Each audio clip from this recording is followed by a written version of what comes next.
prie pour la parole. Seigneur éternel, Dieu Tout-Puissant, je te rends grâce, je bénis ton Saint-Nom. Je prie, Père, que tu viennes parler à tes enfants, Seigneur, ce soir, encore une fois de plus. Je prie que je me fasse, et que, Père, la chair se taise, afin que l'Esprit, Seigneur, s'adresse au cœur, s'adresse aux vies, au nom de Jésus. Merci d'envoyer ta parole, cette parole créatrice, afin de créer de nouvelles choses dans la vie de tes enfants qui m'écoutent. Dans le nom de Jésus, j'ai prié. Vous répondez 3 fois Amen. Amen. Amen. Amen. Acclame le Seigneur, acclame la parole de Dieu. Amen. Amen. Nous sommes toujours dans le livre de Ruth. Et c'est le chapitre 2 maintenant. Naomi avait un parent de son mari. C'était un homme puissant et riche de la famille d'Elimelech et qui se nommait Boaz. Ruth la Moabite dit à Naomi, laisse-moi, je te prie, aller glaner des épis dans le champ de celui aux yeux duquel je trouverai grâce. Elle lui répondit, va ma fille. Elle alla glaner dans un champ derrière les moissonneurs. Et il se trouva par hasard que la pièce de terre appartenait à Boaz qui était de la famille d'Elimelech. Amen. Amen. Avant en Israël, lorsque tu perdais ton mari, un parent de ton mari devait t'épouser, avait le droit de t'épouser. Amen.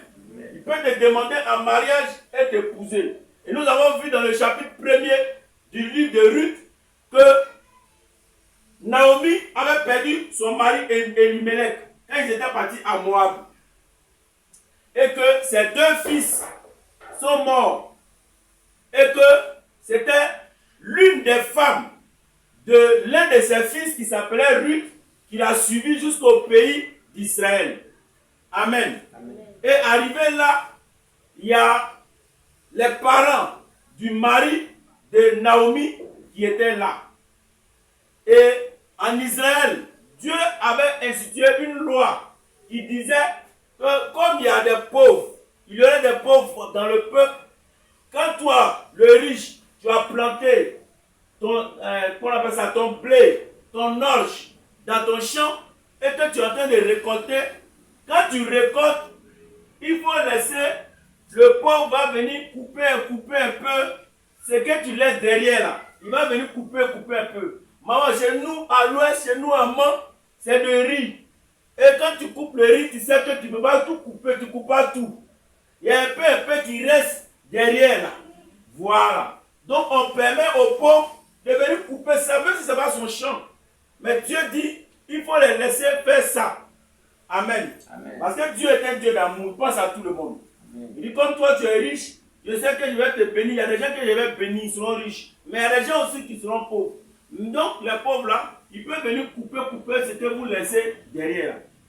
Et donc, Naomi, Ruth va dire à Naomi, je vais aller faire ça un peu aussi dans un champ. Comme nous on vient d'arriver, on n'a pas fait de champ, mais on est arrivé au temps de la moisson. Et ils sont arrivés, c'était le temps de la moisson.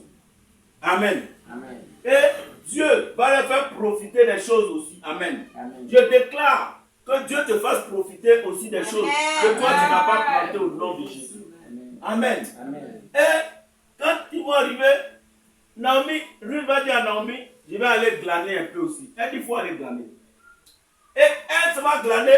Il se trouve que le champ où elle allait glaner là, c'est le champ d'un des parents du mari de Naomi qui s'appelle Boaz. Et Boaz était un homme très riche. Amen. Amen. La Bible nous parle de par hasard. Mais moi je sais que pertinemment Dieu là, il n'y a point de hasard chez lui. Amen. Il n'y a point de hasard chez Dieu. Amen. Il y a dit quand tu mets ta foi en Dieu et que tu fais une alliance avec Dieu, tu te mets sous les ailes de Dieu, sous la coupole de Dieu, Dieu il te conduit, sans même que toi-même tu ne décides de quoi que ce soit. Lui te conduit dans ta destinée au nom de Jésus. Je déclare, si quelqu'un m'a dit un bon amen, que c'est comme ça Dieu va te conduire dans des choses. Les gens penseront que c'est un hasard, mais ce n'est pas un hasard. C'est Dieu qui va prendre tes 2 pieds et te conduire dans le bonheur au nom de Jésus. C'est là que Dieu te conduit, prenne tes pieds et te conduire dans ton bonheur au nom de Jésus. Amen. Un Dieu, ce Dieu avec qui Ruth a fait alliance, il va la conduire chez Boaz, dans le champ de Boaz.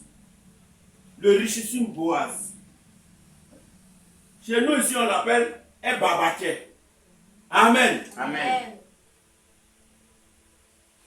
Et voici Boaz vient de Bethléem et il dit au serviteur, au moissonneur, que l'Éternel soit avec vous.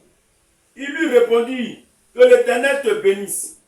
Et Boaz dit à son serviteur, chargé de surveiller les moissonneurs, à qui est cette jeune femme?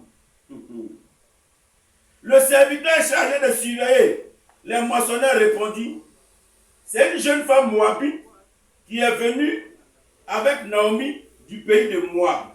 Elle a dit, permettez-moi de glaner et de ramasser des épis entre les gerbes derrière les moissonneurs. Et depuis ce matin qu'elle est venue, elle a été debout jusqu'à présent et ne s'est reposée qu'un moment dans la maison. Le babatier, celui à qui appartient tout là, il va venir. Et puis il va regarder. Et puis il va demander, mais c'est qui cette jeune dame? Amen. Amen. Gloire à Jésus. Amen. Je te dis, quand Dieu marche avec toi, il ouvre les yeux des gens sur toi. Amen. Le monsieur, il est venu. Et il a beaucoup de serviteurs. Il a beaucoup de servantes dans le champ en train de travailler. Mais il regarde et puis il dit, c'est qui celle-là? Amen. Amen. Gloire à Jésus. Amen. Je vais dire quelque chose. Je vais ouvrir une parenthèse pour mes soeurs. Vous pensez que c'est parce que vous mettez des artifices que les gens vous voient. Non.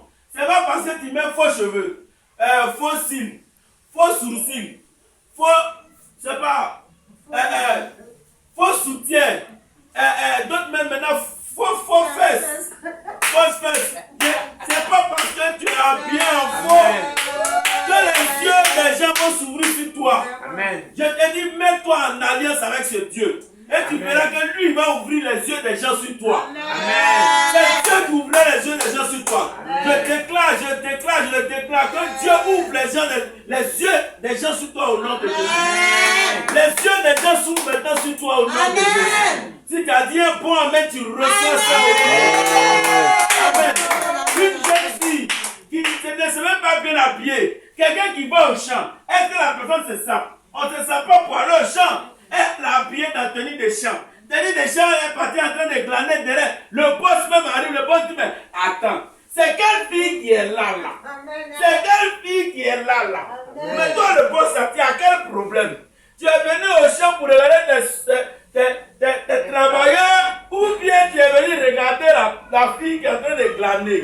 Amen. Amen. C'est Dieu qui coordonne les choses. C'est Dieu qui fait les rencontres. Amen. Amen. Les rencontres de destinée sont dans sa main. Le Saint-Esprit fera la rencontre de ta destinée. Je déclare par le feu, par le sang de Jésus, que le Saint-Esprit le fera. Amen. Et que nul ne pourra arrêter cela au nom de Jésus. Amen. Amen. Et Boaz va venir, il va demander, mais c'est qui? On va dire que c'est la jeune fille qui a quitté la Moabite là. Qui a quitté, parce qu'il a déjà entendu que Naomi, c'est son parent. C'était la femme de l'un de ses parents. Et elle est quittée à Moab, elle est revenue avec quelqu'un. Donc il a déjà entendu l'histoire, mais il n'a pas encore vu la fille. Amen. Amen. Et on lui a, le serviteur va lui dire, c'est la jeune fille là qui est quittée à Moab pour venir là. L'étrangère, c'est elle qui est là. Amen. Amen. Gloire à Jésus. Amen. Boaz dit à Ruth, écoute ma fille, ne va pas glaner dans un autre champ. Ne t'éloigne pas d'ici et reste avec mes servantes. Regarde où l'on moissonne dans le champ et va après elle. J'ai défendu à mes serviteurs de te toucher. Et quand tu auras soif, tu iras au vase et tu boiras de ce que les serviteurs auront puisé. Amen.